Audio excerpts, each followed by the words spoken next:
Рахмат, и еще один вопрос. 28 мая Минздрав сообщал, что на завозные случаи приходится 30%. Какова эта пропорция сейчас? Сколько процентов завозные, а сколько контактные?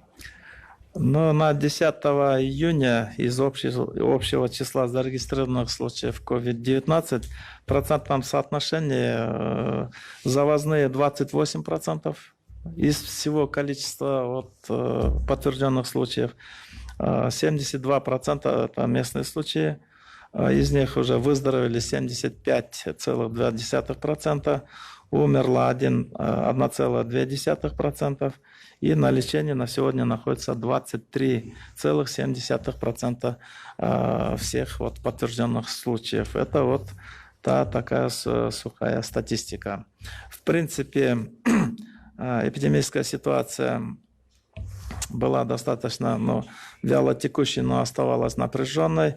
Постепенно число больных снижалось, но когда мы начали уже возвращать наших соотечественников из тех обстоятельств, в которых они очутились за рубежом, конечно, число случаев немножко возросло, темпы прироста немножко повысились, но за последнюю неделю темп прироста в целом сравнительно идет тенденция на снижение, но однако напряженная ситуация все-таки сохраняется.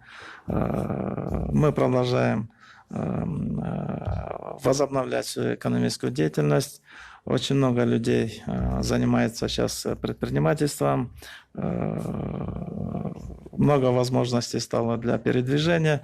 Поэтому здесь еще актуальнее становится поддержание того установленного порядка для того, чтобы мы не получили всплеска этой инфекции. На сегодня возобновляется уже свою работу пункты пропуска, через которые будут увеличиваться потоки грузовых перевозок, будет увеличиваться и число пеших лиц, которые пересекают государственную границу. Министерство здравоохранения с заинтересованными сторонами, с областными штабами по реагированию на COVID предпринимаем все усилия для того, чтобы обеспечить безопасность и предупредить случаи завоза коронавирусной инфекции через эти пункты пропуска. Усилен контроль. На сегодня возобновляет работу пункт пропуска Чалдавар. Значит, туда мы подтягиваем и мобильную лабораторию, которую мы ночью буквально перегнали из Нарынской области, и эта лаборатория будет установлена в Панфиловском районе. Здесь стоит отметить и выразить благодарность, наверное, нашей государственной инспекции по ветеринарной фитосанитарной безопасности, во главе с главой этого ведомства, через которого мы решили вопросы разворачивания наших вирусологических исследований на базе вновь построенных лабораторий в Таласской области.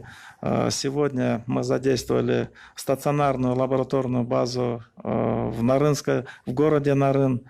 На базе лаборатории ветеринарной фитосанитарной безопасности мы разворачиваем вирусологические лаборатории. Кроме того, нам любезно предоставлены базы и Балыктинской и Каракольской лабораторий, чтобы мы могли на достаточно безопасном уровне организовать лабораторные исследования. В Иссыковской области тоже идет подготовка нашей лабораторной базы для обеспечения необходимых исследований в летний такой сезон туристический, потому что ожидается очень много людей, которые захотят приехать, и мы должны иметь такую лабораторию в Иссыковской области.